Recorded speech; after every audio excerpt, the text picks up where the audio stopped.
Hi guys, it's me. I'm so happy to be here tonight. I'm Lauren Kennedy Brady. I'm the producing artistic director of Theater Raleigh, and this is Living Room Live. I'm so excited that you joined us tonight.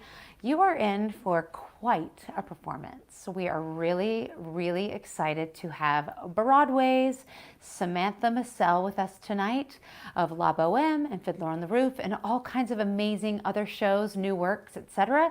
that we're going to talk about with her when she comes out here. It's so exciting to not only be able to do shows here with our local talent right here in my living room, but also to have some amazing Broadway friends via their living rooms in New York. So that is what you are in for tonight. And in the last few weeks, we have been doing a sort of celebration, if you will, of some of our local theaters here in Raleigh, North Carolina. And we have celebrated the North Carolina Theater, Pure Life Theater, and also Raleigh Little Theater. That has been really fun to talk to those guys. And we have an incredible show coming up right here in my living room next week, August 24th. We're going to have what I'm kind of branding is a Broadway bound show. 3 local artists who I think are on their way to Broadway. Callie Colvard, Sarah Bach, and Tyrone Kiaku. They are incredible. You're going to have a live performance from them right here in my living room next Monday. Charlie, let's roll tape.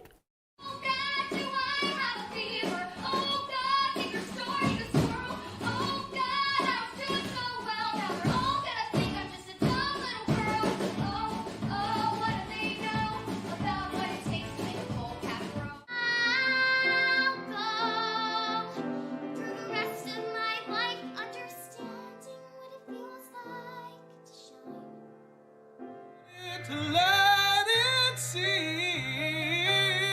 You've got to give it room and let it sing. You gotta give it room and let it sing.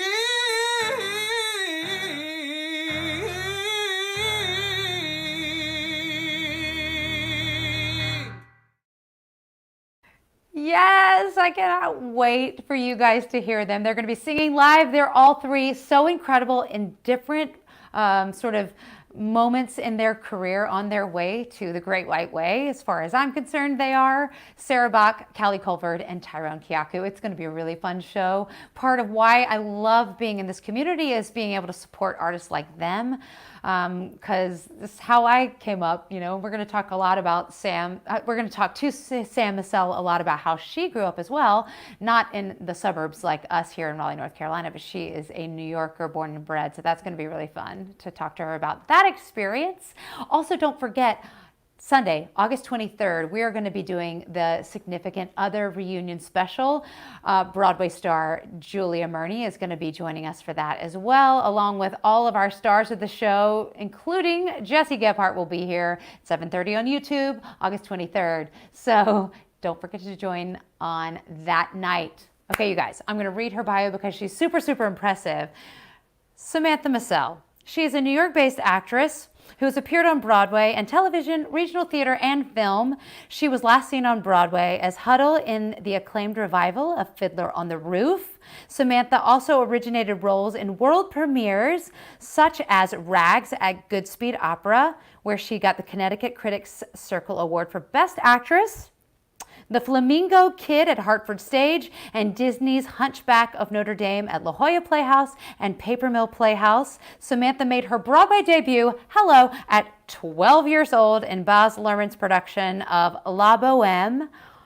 Unbelievable. And on television, she has recurring roles on Mr. Mercedes, Chicago Fire, and has guest starred on NCIS New Orleans, The Good Fight, and Elementary.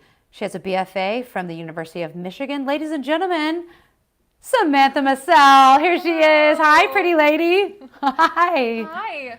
My dog has just picked up the noisiest toy. Like, she's just been silent, just ate her dinner and was like, now I'm going to kick this around. And I'm like, that's what happens. She's like, I will be heard on this YouTube channel.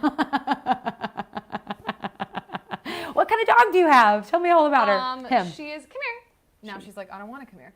She's an Aussie Doodle, so she's half Australian Shepherd, half Poodle. And my God, how she's cute. really cute. Next time she approaches, I'll try and snag her. Just pick her up. Everybody Very knows who different. tunes into Living Room Live knows that Ruby, my dog, who's a Maltese Havanese mix, makes an appearance either vocally or physically. She's been I known. used to have like a little Havanese mix. You did? Yeah. Well, you grew up in the city, so you probably had to have a little dog. Tell me about growing up in the Yes. city. People always ask that, and I never quite know what to say back because like I didn't grow up anywhere else. Do you know what I Sure. mean? So like It's I just your didn't life. have like. But sometimes I was in East Hampton a few weeks ago, and we were driving by a high school, and I was like, high school, just like in the movies. But for other people, that's just real Hilarious. high school. But for me, Oh I'm like, wow, just like in the movies. Like that's my. Yeah. Yeah, I don't know. I think people sort of have this idea that when you grow up in New York, you grow up really fast, and that's like true. Oh my God, Bizet.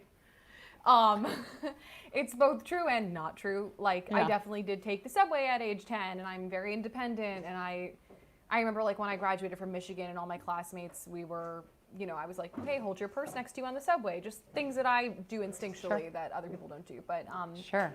it's wonderful. I was exposed to so much culture. 100%. That's such a gift. So. Well, my daughter was raised in the city until she was in 3rd grade, so I kind of like know the routine about like, we'd walk her. She went to public school, on the too. Upper West Side, and that was really fun. Where'd you go? I went to Hunter. Oh, okay, awesome, yeah. Yeah. Well, she only made it to 3rd grade, so she was at PS 199, but it was so fun. I thought her sort of New York experience was so cool.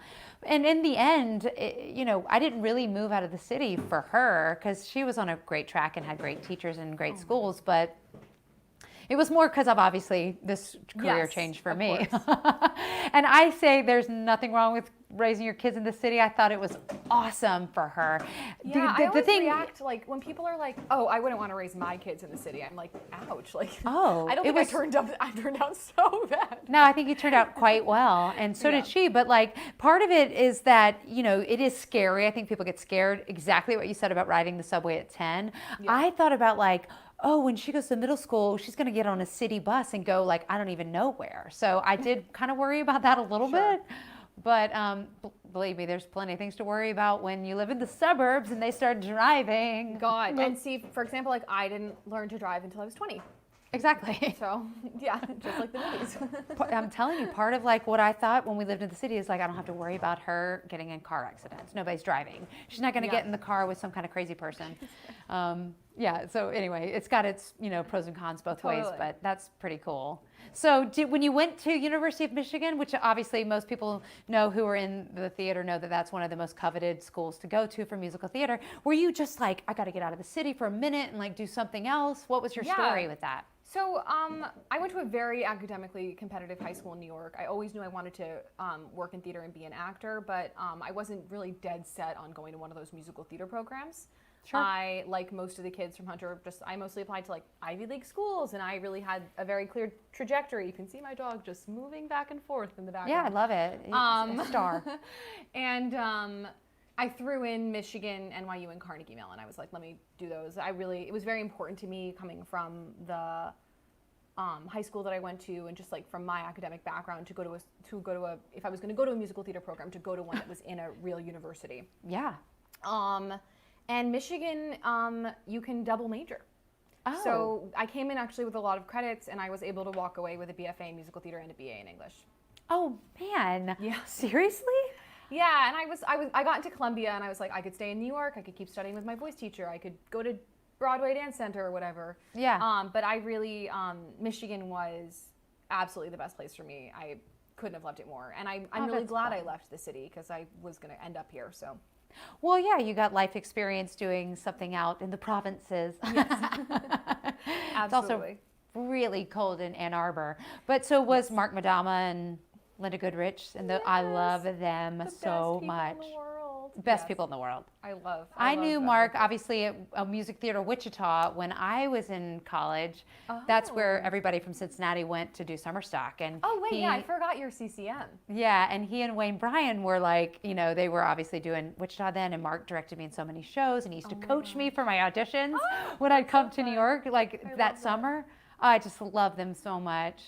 And when he Hello, got that girl. job, I was like, luckiest kids, luckiest students ever. I never worked there, but I love Wayne, and Mark is like family, honestly, at this point. And Of course. I worked at the Muni, but that was sort of my summer stock experience in college. Yes. But Of course, much like my everybody who's husband's. been at Wichita, Oh yeah, Wichita was the jam. I loved it. I loved it so much. Lost her. I think we lost your audio. Everybody who's tuning in, we have done a really cool thing, which I'm very excited about tonight, which is we have sent Samantha a mixing board so she can plug in. And Is it back? it's back. You're back. Amazing. See, I was telling everybody how we sent you a mixing board, yes, and yeah, I you're didn't back. touch anything, but like the StreamYard was mute. I don't know. It doesn't matter. Well, it doesn't matter now. And it gave me a second to tell everybody that we are doing like a new fun mixing board for you. So the sound when you're singing is going to be a huge step forward from what we've done in the past on StreamYard, hopefully. We'll see. Tonight is our test, ladies and gentlemen. You're our guinea pigs. But I think it's going to be great. You're going to be in for a treat, you guys, when you hear Samantha sing. Her voice is absolutely stunning. And so I wanted to talk a little bit about you making your Broadway debut when you were 12. Yeah. So what the heck? Like, were you a show kid? Were you doing that kind of stuff in the city? And your mom was like, fine, I'll take you to Broadway auditions. Like, what was the deal? Yeah. Uh-oh, I He's lost muted you me. again. I'm back now. I'm not touching anything. And No, I'm sure it's StreamYard just is your muted. internet. That just happens. You're fine. Okay, great. Yeah. What is happening? I don't know. This I is don't know very what's strange. happening. It's like a ghost is pressing mute. I'm not touching a thing. Let's just cross our fingers and... Oh, man. It's always something, isn't it? Can you hear me, at least? Oh, no. Why is there always something when you're trying to produce live?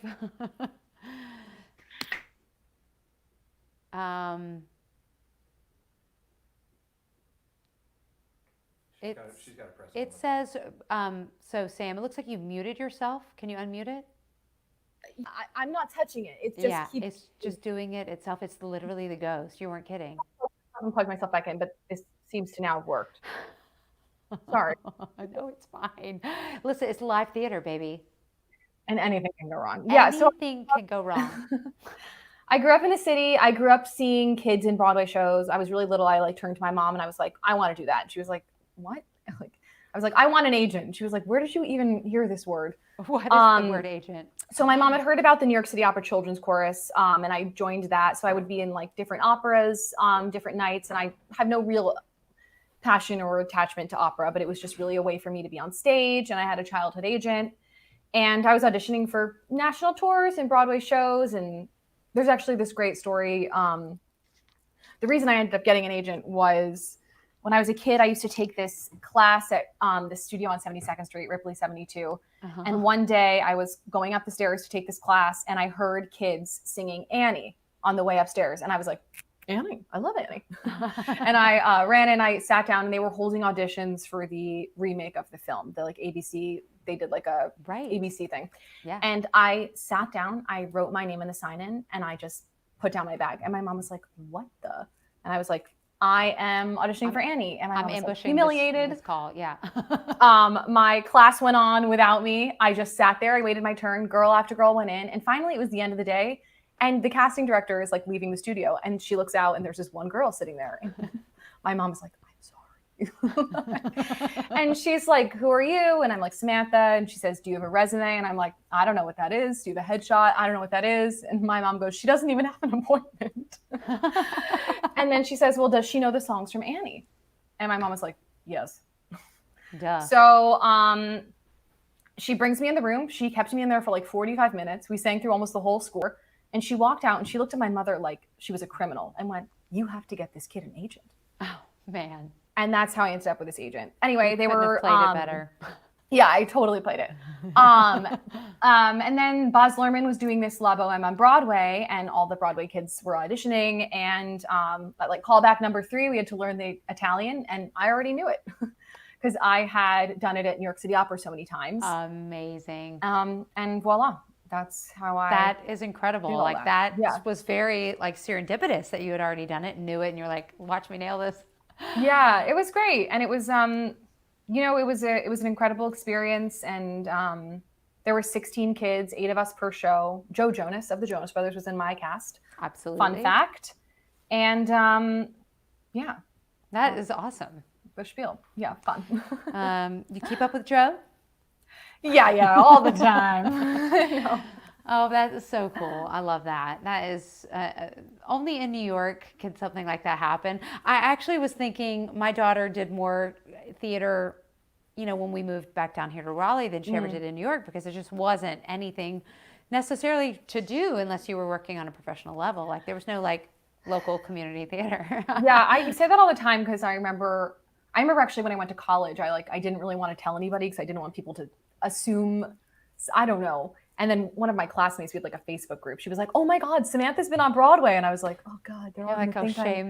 And I was like, "That's what like there is no community players, Yeah. there is no this. Like if you No. want to do something, like That's where you are. That's the Correct. theater you do. That's Yeah. pretty darn cool, though. I mean, Yeah. I, might have been leading with that. I don't know. I'm just saying. I don't know. I guess I didn't want them to think I was like different. No, I was of like, course. which no one wants when you're 18. That just goes to say what kind of beautiful person you are, too, that you were not just being like, hey, guys, I've been there, done that.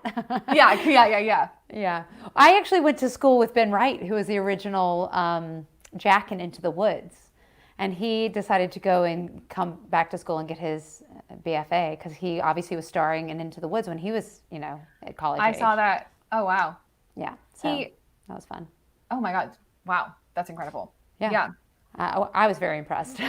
Yeah.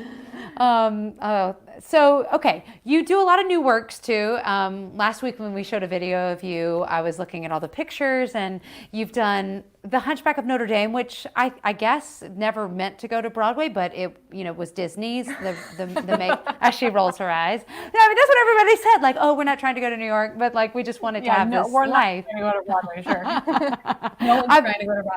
Yeah, exactly. Well, I've done a lot of shows that actually just didn't make it to Broadway, but Me too. how was that experience doing that show with like the whole Disney like just powerhouse behind it? I loved it. I've always been a fan of the show. Of the movie. I mean, I had heard they were doing like a lab, and I remember being like, "Oh my God!" And they really wanted like super legit singers. I just remember thinking, "Oh my, like this could be so extraordinary." And I remember auditioning for it. I was the Esmeralda understudy, and then I was in the ensemble, and I had a ton of like fun stuff to do. It was an extraordinary experience.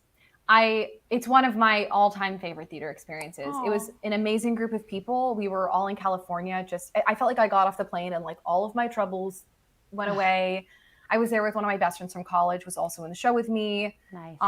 And it was just like lifelong friendships on the beach, doing a show that was making grown men cry in the fourth row. And there was this sense of, and this happens a lot when you're doing a show. I don't know if you feel like this, Lauren, sometimes, but like this felt very validated in that we were doing something with something important to say. Yeah.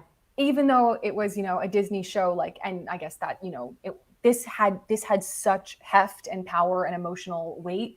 And that was really empowering as a group of artists. Oh, yeah.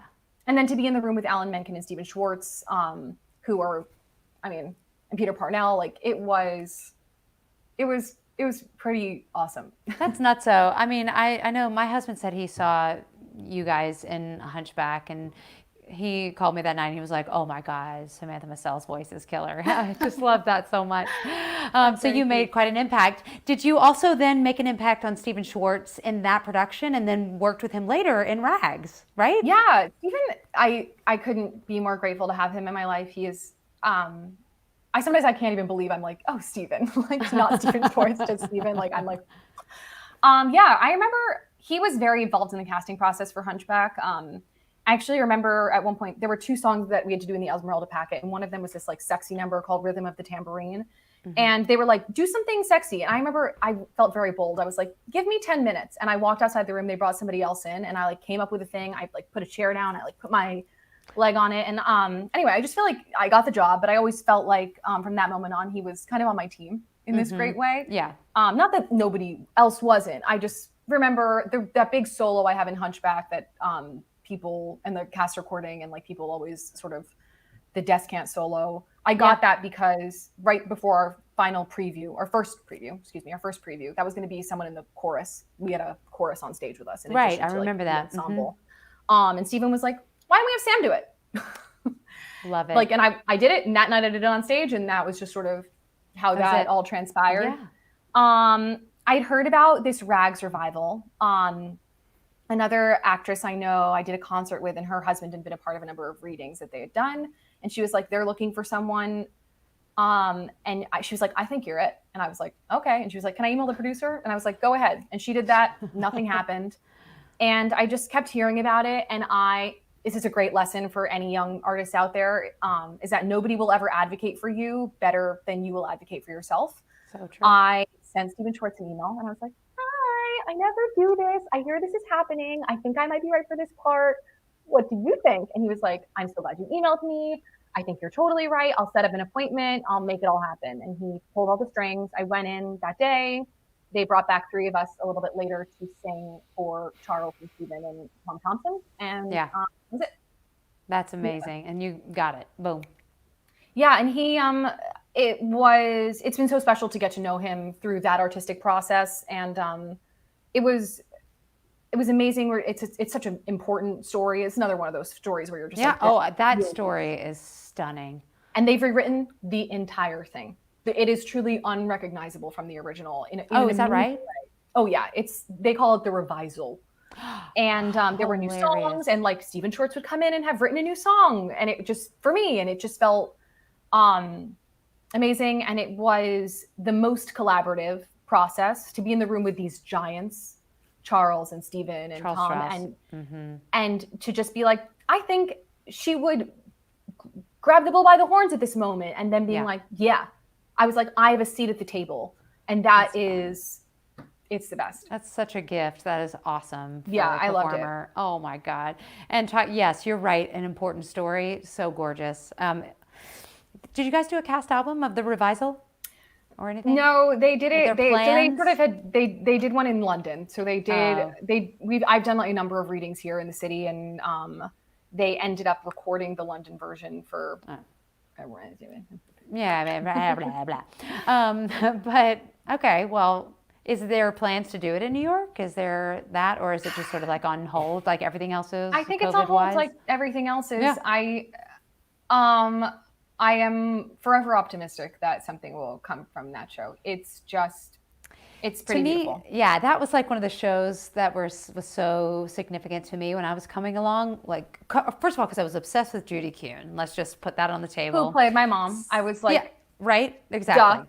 I mean, so between that, Les Mis and Chess, Rags, I mean, I was like obsessed. So I listened to that original cast album all the time. Oh my God, I was obsessed. And the story is just so beautiful. So I mean, here's fingers crossed. I hope something happens with that. I do too. I think there are some places that have been interested in doing it, and now obviously everything's derailed, but sure, I would love to revisit that. And then obviously pre-COVID, you also did the musical adaptation of The Flamingo Kid at Harvard Stage. Yes. I mean, what was that? It was so fun. I joke all the time, it was like the first musical I've done where I haven't worn like 8 layers of wool. Right. Yeah, that was another one where I was just like, I had heard about it for years. And this is another great example of advocating for yourself, where the character breakdown was like, blonde girl in a white bikini, California beauty. And I was like, but I heard about it. I asked to go in. And that was that. Yeah, nailed it. Yeah, it was a great group of people. A lot of pals were in that cast. A lot of people became really close pals in that cast. Yeah. I mean, like Liz Larson, Mark Kudish, Leslie Margarita, Adam Heller. Like, what a and then like the kids, as we would call ourselves, even though we're I don't know. You had me at Liz Larson. not children. I know Liz Larson also like lives in my block. Like she's one of my most favorite Love people in the her. world. She's the best. Jimmy Brewer, Alex Wise, Ben Fankhauser, Lindsay Beck Oh, Brothers. Like we were Ben. just such a squad. It was bliss. That is so fun. That's awesome. Was it good? Yeah, it was great. It's so fun. And like, yeah, you know, back to that other point, like not every show has to like be, I really believe this. Like it's great when a show has a really hefty, empowering message. And it's great. Yeah. It's great when we're talking about political things and all those things, but it's also not a crime to have a show that's entertaining at the beach Oh my and like God. Yes. about young love and fathers and sons and real things that people can relate to. Like it was a joy and it was colorful and I have had to have bathing suit on both. stage, which was Oh, good for you. horrifying, but it was great. You were like, the whole 30, here I come. Yeah.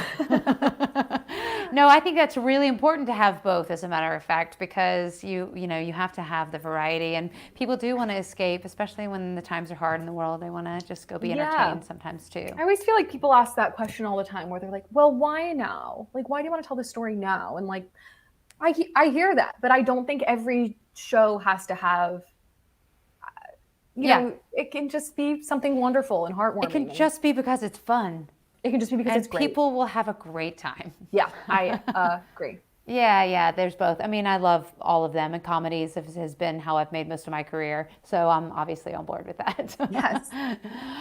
So tell us, though, about your experience with the most recent revival of Fiddler on the Roof, which sounds, I didn't get to see it, I hate to say, and bummer. because I love Danny Burston and love you, and I'm sorry I didn't get to see it, but tell us a little bit about your experience doing that show.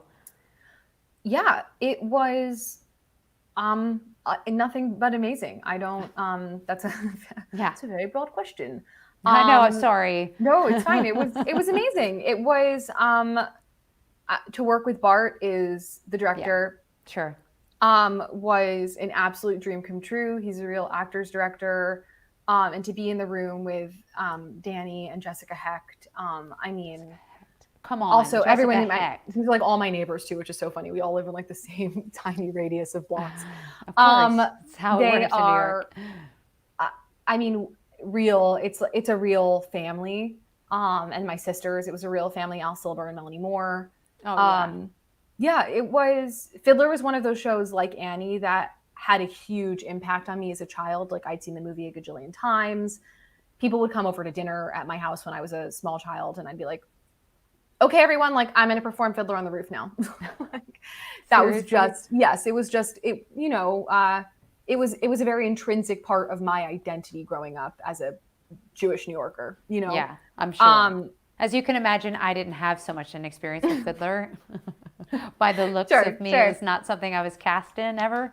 But I do love the show so much, and it skyrocketed a lot of stars like Bette Midler. Yeah, Sam there are Yeah. yes, and me and Bette Midler. Well, That is correct. it's kind of true. She, yeah, it was amazing to tell that story. It was another one of those ones. Fiddler on the Roof is just a perfect show wrapped with a perfect bow about something in also like a serious, important conversation that it brings up, and it sadly gets more and more important every day. Not unlike Rags, like Sure. it's one of those shows that you're like, we are still talking about the issues that this Yeah. show is about, and Yeah. that sucks. Yeah, but that's why it's timeless though too, and it'll keep coming back, and we'll keep learning something new every time we see it. Yeah, it was. I mean, yeah, that experience was wild. It was just wild. I can't imagine. And you were at the Broadway theater, right? Like literally the Broadway on Broadway. Yeah, which is Like where this- I did La Boheme, actually. Oh, shut up! So Both like I had my shows? name signed under one of the tables, and I went and I found it on our first day in the theater doing Fiddler. Oh, that is really cute. Oh my Yeah, God, that is so was fun. funny. And Wow. Sheldon, I mean, like, oh my Yeah, God. of course. Sheldon Harnick. Sheldon Harnick, for I'm God's such sake. a theater nerd. It's ridiculous. Me too. Like we're in good company. We're in such good company. How many years later was that? From 12 to what were you, like 24 or something? Something very crazy young. I was 25. Yeah, exactly. Yeah. So you're still a kid on Broadway. So the old lady says. Yeah. Oh, it's so exciting. Well, you have a lot of awesome things ahead of you too, duh. And I want to send it over to you so you can sing for us a little bit and share with the people your glorious voice. Great. Sam is going to sing about 3 songs, and then we're going to come back and chat a little bit more, and we're going to play a silly game that has to do with other child stars on Broadway. And then she'll finish out the night with another song. So I don't know, everybody, cross your fingers that the sound is going to hold. It seems like it's doing pretty good. Yeah, she seems to be holding. She's holding. And you guys, you don't know, Samantha Macel's voice is gorgeous. I cannot wait for you to hear it. I'm going to turn it over to her. Take it away. Thank you. Wow, my whole living room. This is one of those songs that I heard once when I was a child, and it just sort of has been an earworm for me for a million years. And I think given, I don't know if you guys heard, but we're going through a lot right now with the pandemic, and there's just a lot of pain and loss. And anyway, it's a trying time, obviously, for everyone, myself included. And I think this song just has such a beautiful message. This is The Tree from The Me Nobody Knows. Random, I know. Okay.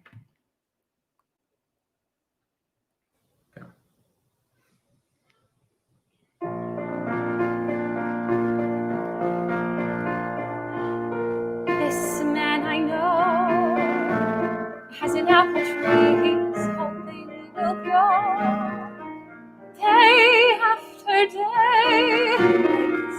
But what does he see? Not one apple on the tree. This man I know works all winter, but the tree will not grow till late in spring, with still no fruit to be found. He goes out to chop it down. Lo and behold, like a miracle swept in from the sea. Lo and behold, there's a fog so thick the man can't see to cut the tree. Next morning he, all excited, he comes running to me, right there for all to see, way up on the ground, small and weak, but hanging on somehow, is a baby apple now.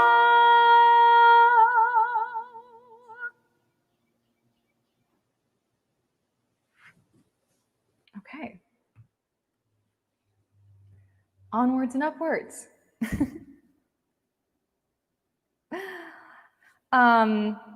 This is a Sheldon Harnick song and Joe Raposo from It's a Wonderful Life. And this has been my pandemic earworm. Do you ever get those songs that just get eternally stuck in your head? This has been mine. I love it. All right.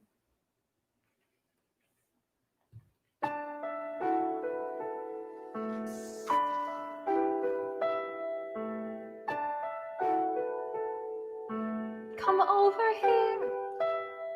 You're not near enough. I see. I haven't made it clear enough. I couldn't be with anyone but you.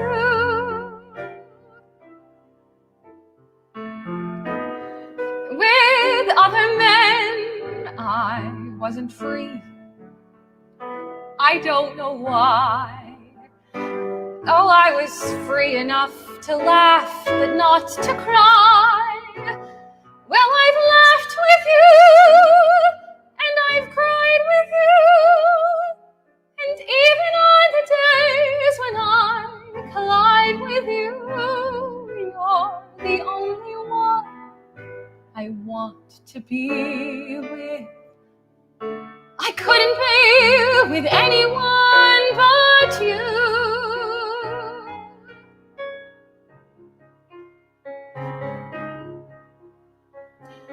Anyone else would find me boring, too quiet, too serious, too square. And who but you would tolerate my snoring? You even claim to like it. It tells you I'm still there. Your gallantry is just incredible. I know I disappoint you. You seldom let it show. I serve you steak that's practically inedible. How patiently you chew it. I don't know how you do it. For that alone, I'd never let you go. I'd have to be crazy to change the status quo. So come over here. You're still not near enough. I see I haven't made it nearly clear enough. I feel safe with you and complete with you. I'm always finding money in the street with you. You're the only one I want to be with. The only one I can be me with. I know 'cause I've tried and it's true. I couldn't be with anyone but you.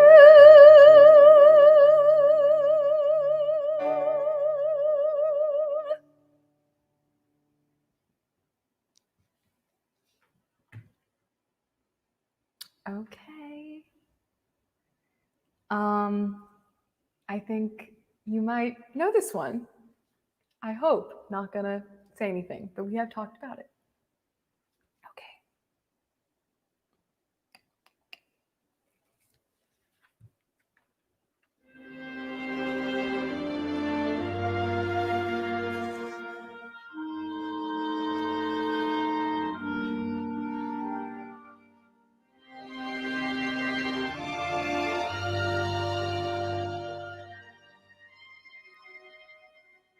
I don't know if you can hear me, or if you're even there. I don't know if you would listen to a gypsy's prayer. Yes, I know I'm just an outcast. I shouldn't speak to you. Still, I see your face and wonder, were you once an outcast too?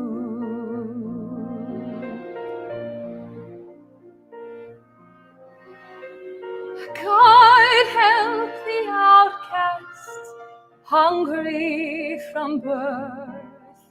Show them the mercy they don't find on earth. God help my people, they look to you still. God help the outcasts, nobody will.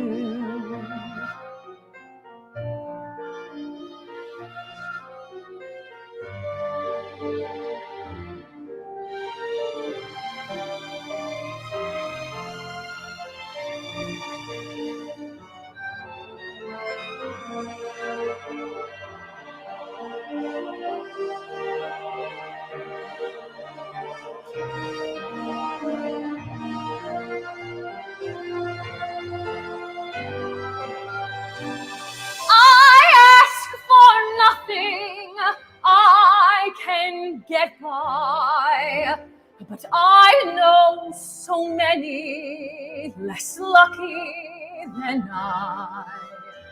Please help my people, the poor and downtrodden. I thought we all were the children of God. God help the outcast, Children of God.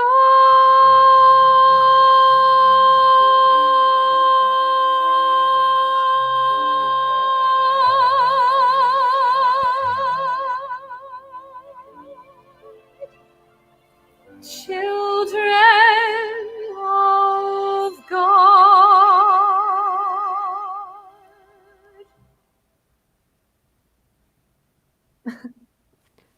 It worked. Absolutely stunning, gorgeous. Oh my God. It worked, number one. Woo! And so stunning. Sam, can I call you Sam? Your voice is spectacular. Seriously, who did Later. you study with? I can't handle Yeah. how. Oh, well, of course. There you go. Joan Lader, Liz Kaplan, could have gone either way.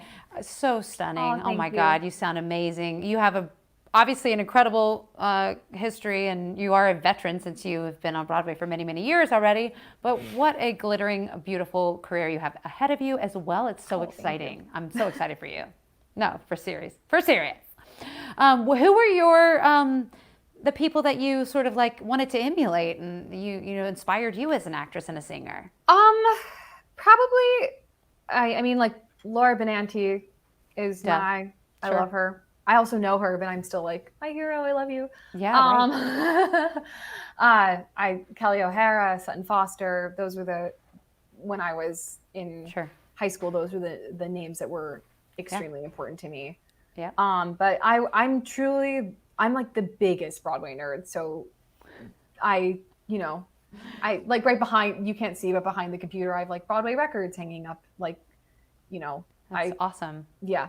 Audra McDonald, Julie Andrews, Liz Calloway. Yeah. Liz Calloway. Oh my gosh. I know. the Great best. people to listen to and learn from for Yeah. sure. Oh my God. That's amazing. Okay, well, let's play a little game. How about that? Are you ready? Great. Yeah. Okay. It's such a stupid little thing. It's so Jimmy Fallon of me to do like interview, performance, and game, but I I just love a game. figured it'd be fun. I love a game too. And trivia's been really big, but I thought since you starred on Broadway as a child, I thought it would be fun to flash up some pictures of other child actors who appeared on Broadway as children and have gone on to do some amazing things. And let's see if Sam knows who they are. And audience viewers, let's see if you know who they are. Okay, our first up is, I'm going to give you a little hint too as I say it. She is best known for her films. Anna and her- Kendrick. Anna Kendrick. Can you name what show she was in when she was a little High wee Society. lass? Wow, you're I good. told you. You didn't, yeah. Ladies and gentlemen, Anna Kendrick was nominated for a Tony It's raining for here. High Society when she was yet a wee lass. She was in a number of other shows as well. But yeah, there she is now being awesome. I just watched her new HBO show. Which is? It's called Love Life. I thought it was deeply charming. Right. Right, I've heard about it. I've heard about it. I haven't seen it yet though. Okay, good. I'm always looking for a new show. Okay, this next up, he is best known for his performance in Newsies Andrew Keenan Bolger. as you are such a good one. So Yeah, Celia Andrew- used yeah. to babysit me. No, in New York. no way. Look how cute he is. He's Look at the little adorable. people. Andrew Keenan Bolger is known mainly for, he played Crutchy in the original Newsies. And as you saw, he was a teensy tiny little baby. And he was on the tour of Ragtime too. That other picture was Ragtime. What a cutie pie. Oh my God, look at that little face. Love it so much. Celia Keenan Bolger, also a Broadway star. She was just saying, she's nominated for Tonys, etc. And she is his sister. They're like a Broadway family, almost like Yes. Hunter and Sutton Foster. Both amazing in their own rights. Yes. Okay, this next actress, I'm not even gonna say anything because you're gonna get it. Here we go. Am I? What if I don't get this one? Leah will. Michelle. That's easy. That was easy. Come on, you gotta work harder. I've got a couple. There she is. She was originally young Cosette and then played Eponine in the, I think, Hollywood Bowl. And of course, everybody knows her from Glee. There she is, Leah Michelle. Her parents lived in my building in New York. Just No way. saying. Yeah, I used to see her all the time. Okay, this next young lad also starred in Les Mis as a child. Oh, who dat? I can't see his face. I'll give you a hint. He was my Gavroche when I was in Les Mis. When I was Fantine, he played Gavroche right there, holding Terry Mann's face. That was fun. I totally can't see his face. I'm sorry. Okay, you'll recognize the next picture. He also went on to play Marius a little bit later. There he is. Oh, Nick! Of course, I should You have know guessed his that. brother Joe, I know. Yeah, they were always all around. and Yeah. there he is, all grown up and stuff. Hey, man. Yeah. Crazy, crazy, crazy, crazy times. Okay, next up we have, she started in, no, not she, sorry, I lied. He was in Gypsy as a newsboy. Tony Asbeck. Ladies so and good at this gentlemen, game. Tony Asbeck, you are like, there he is, then playing. That's my opposite favorite your show I've favorite ever person. seen. I saw Yeah. that 4 times. Oh my God. How cool is it though that he went from playing a newsboy to playing Tulsa later? I think Tony Opposite. is one of like the most talented people I've ever met. Incredible. I've worked with him like twice, maybe 3 times. But I'm always like, you are so talented. It is ridiculous. I know, like triple threat beyond triple threat. Yeah, Yeah, incredible. I'm a big fan. Incredible. Yeah. Did he grow up in New York like you, or was I don't he know. We did a show together at the Muni when I was in college, and then we did an encore show together I right love when I was it. out of school, and then we just did a reading together around this time last year where I played his wife. Oh, nice. Yeah. Tony Asbeck, ladies and gentlemen. Okay, she was a replacement in the original Annie on Broadway. Here she is. Who is that? It's gonna be. I knew you were gonna do Sarah Jessica Parker. I knew it. I just knew it. Sarah Jessica Parker went on to do, obviously, Sex and the City. There she is, ladies Are and you a Carrie, gentlemen. Miranda, Samantha, or Charlotte? I was somewhere between Carrie and, oh, wait, who'd you say? Charlotte, Carrie, Miranda, Samantha. Samantha. Carrie. I'm You're somewhere so between interesting. Samantha and Carrie, for sure. I'm a Miranda with a Carrie rising, or maybe the other way around. I like that. I like it. They're like, what's your sign? I'm a Carrie exactly. with a Miranda Rising. Hilarious. Okay, last but not least, ladies and gentlemen, she starred in the original production of 13 on Broadway. Who is Ariana it? Grande. There she is, Ariana Grande. Wow. How cute. Look at that cutie pie. Oh my God. So my funny story about Ariana was that we were doing like a group sales when I was doing Vanities off Broadway at Second Stage. It was about the time they were doing 13, and we went to Philadelphia to do a group sales event, and they sent Ariana to do the show, and the 3 of us ladies from Vanities were there, and she was so starstruck by Annalisa Vanderpool, who was from That's So Raven, who was in the show with me. To see her go nuts over Annalisa Vanderpool was like the cutest thing on the entire planet, and now she's like pop superstar goddess. It's That's just so unreal. funny, like. And still really so humble still to this day. It's pretty fun to see how far she's gone. That's pretty I cool. love that Vanities album also. Do you? So great. You're Yeah. like, oh, you're the person who bought it. No, I'm kidding. Well, I'm have, actually very proud of it. I have a lot of students who sing Flying to the Future. Oh, well, there you go. Yeah, So, so- it was the hit pop song of the show. Thank God it was mine. So yeah, people have heard it. I was really proud of that show. I loved it so much. I just wish that it had not been in a time where we were post sort of the sort of I was going to say pandemic is all that comes to my head, but it was sort of the stock market crash of 2008. Yeah. And it was a tricky time to be producing theater in New York. So anyway, Yeah. that was one of the shows that was supposed to go to Broadway, and one of the many shows I did that was supposed to go to Broadway and then didn't end up. But we at least found a home at Second Stage, which was awesome. Yeah, I remember walking by. I was going to say it was at Second Stage, right? I'm not crazy. Yeah. But like we had picked out our dressing rooms. We were wow. like, the theater had been chosen. Yeah, I was a part of a number of those. I like to call Wow. myself box office poison. Anyway. All right. So thank you for indulging me in that. You literally, I'm going to have you play Broadway trivia from now on. You I warned nailed you. it hardcore. Yeah, you weren't kidding. Yeah, I'm a loser. No, you're a winner, clearly. So you were telling me the other day about a new show that you've been working on, which is based on Rosalind Franklin, right? I want you Yeah. to tell the people, because I think it's such a cool concept for a show, and just tell us a little bit about it. And I know you're going to sing from it as well. Can you sort of set us up? Yeah, so I'm obsessed. My best friend Madeline Myers, who is definitely watching this right now, is Hey, Madeline. is a composer lyricist, and she has been working on this piece right now. It's called Double Helix, and it's about Rosalind Franklin.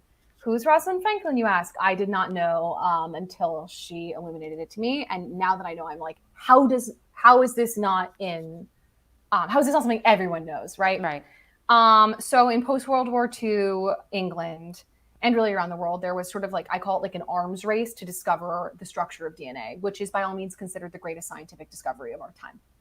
And it was like, it was being talked about all the time, like they figured this out and they figured this out, and everybody was sort of not getting it, but it was in the news, it was important, it was part of the discussion. Enter Rosalind Franklin, who was this young Anglo-Jewish woman who was kind of rather prickly. She's a very complicated personality. She's witty, she's confident, she's sharp, and she's an X-ray crystallographer, which means she basically takes very fancy pictures. And there she is. There she great. is. And describing this in such layman's terms, but she takes a picture of the famous photograph 51, which shows that the structure of DNA is a double helix. And unbeknownst to her, her lab partner takes her data and gives it to a competing team. And the two of them publish the next day. She never finds out her data was taken. And the three of them go on to win the Nobel Prize. And she is lost to history. No. That is ridiculous. I mean, know. did she even Bonkers. did she come out and say like, how dare they do this? Or she was No. a woman living in that time period? She was a woman in a man's world. She was a woman in a man's profession. Sure. And she didn't act like it. She wasn't all like, she wasn't the secretary. She was there to be a part of the conversation. Right. And she never found out. She actually died very young, not long after, of ovarian cancer. But she just was like, oh, I guess they figured it out before me. Oh, was really you're kidding me. Yeah, it's wild. What would have been really her 100th tragic. birthday was like just under a month ago.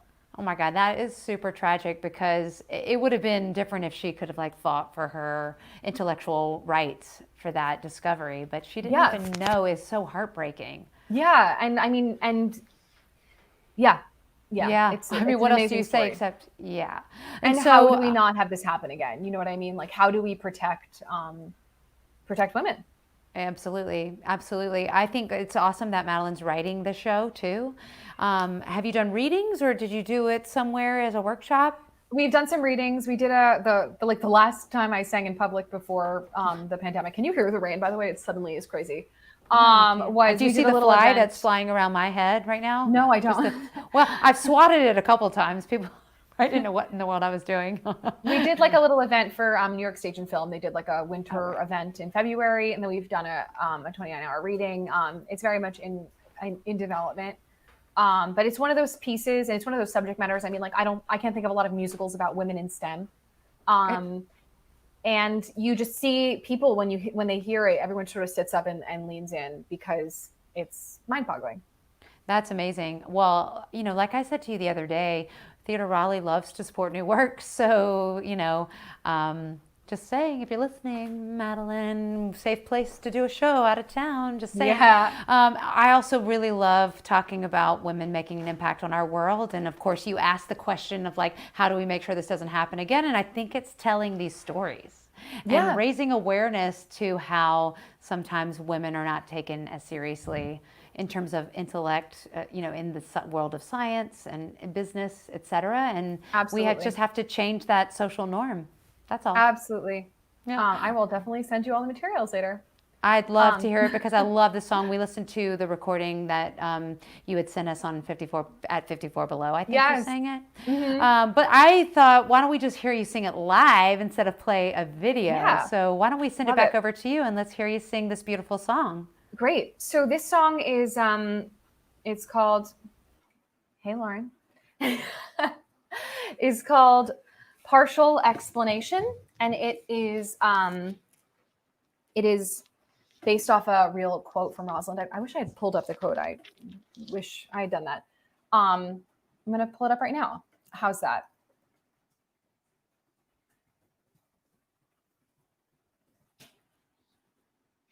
Science and everyday life cannot and should not be separated. Science gives a partial explanation of life, and it goes on much longer, but I will not do that. We'll just sing the song. And this is sort of Rosalind's I Want song. And I'll stop talking now.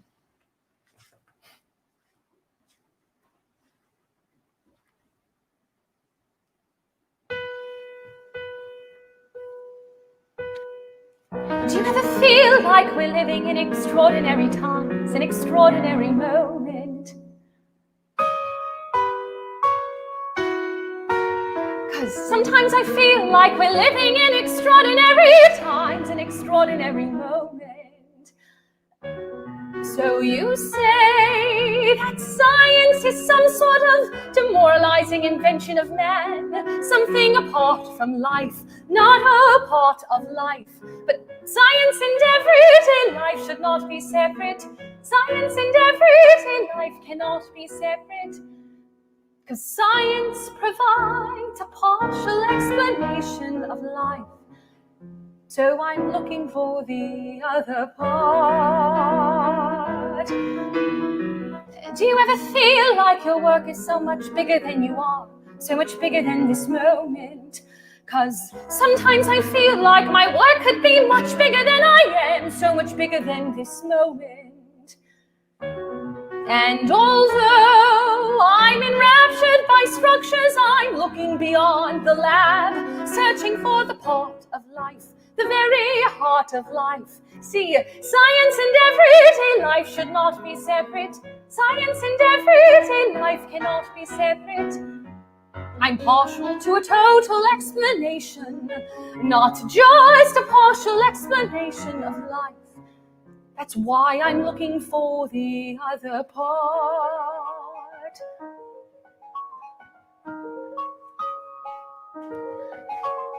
Hiking in the Haute-Savoie, I feel close to finding the other part. There among the peaks, the whole world speaks to me. Find an explanation, a total explanation. The mountains make me want to make my life amount to something, make my time here count for something. I'm not interested in wasting time, I'm chasing time, I'm racing time, I'm facing time.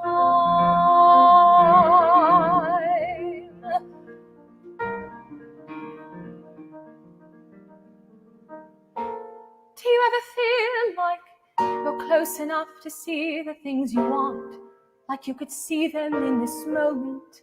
'Cause sometimes I feel like I'm close enough to see the things I want if I keep searching in this moment.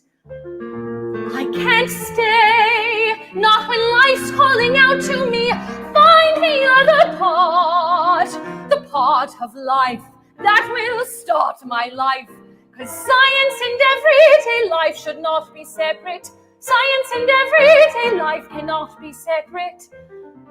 When you're a scientist like me by training, life is longing for explaining. And science provides a crucial, an essential, most substantial, special parcel of a partial explanation of life.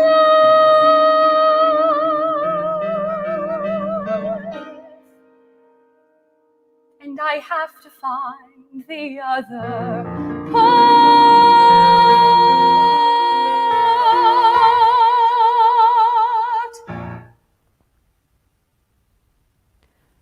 Absolutely stunning. What a gorgeous song and a gorgeous rendition, of course. Your voice is so amazing. You're getting like incredible superlatives on our chat. People are saying things like, hey, Sam, you're the best. Loved you in Fiddler. Amazing, truly awesome. And then no one sings like this. Things like that. Right. You know, just your everyday awesome Thank response you. for your performance tonight. I'm so happy that you said that you would come and join me on the show, course. and we got a chance to share your talent with the people who love Theatre Raleigh as well. So thank you so much for being here with us tonight, Sam. Of course, thank you so much for having me. And thank you guys. Oh, let me turn this button off. Thank you guys all for tuning in.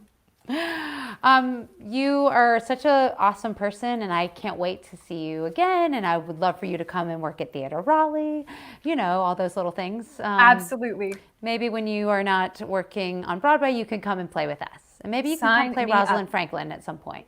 Just Yes, say. I can't wait. Madeline's going to text me in 3, 2, 1. I just know Just it. like dropping that out there. You know, sometimes you just have to manifest. That's all I'm saying.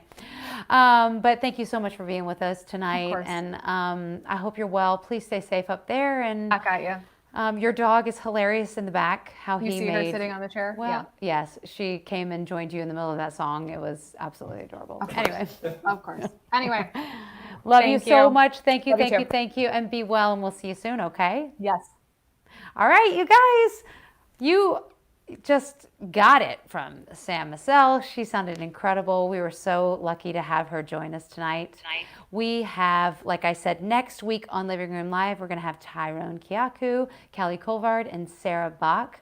And before that, we are going to have our Significant Other reunion special with the entire cast. Let's roll a little tape so you can remember what Significant Other is all about. I wasn't looking. That's the point. That's the point I've been trying to make. Right. You're not working out more. And my pits are drenching with sweat, and my hands and my feet are super squirmy, and he's super relaxed. Like he's just sitting in his seat, watching the movie, taking it in. And you could survive that too and end up paralyzed. You'd be worse off.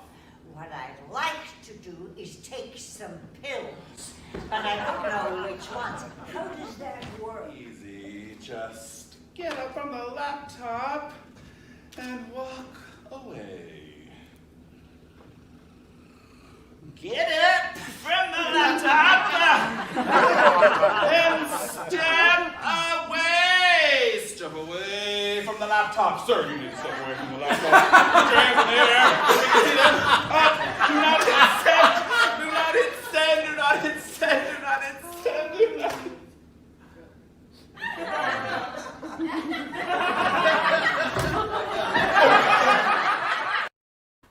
Oh, that's going to be a fun night. We're going to have the entire cast, including Jesse Gephardt, the star of the show. You just saw him as Jordan in Significant Other, and the Broadway star and moonlighting as director Julia Murney is going to be with us too. So that will be super fun. That's August 23rd, 7:30 right here on YouTube. While you're thinking about it, subscribe to our channel. We're looking to get our 500 subscriber goal. We're almost there at 466.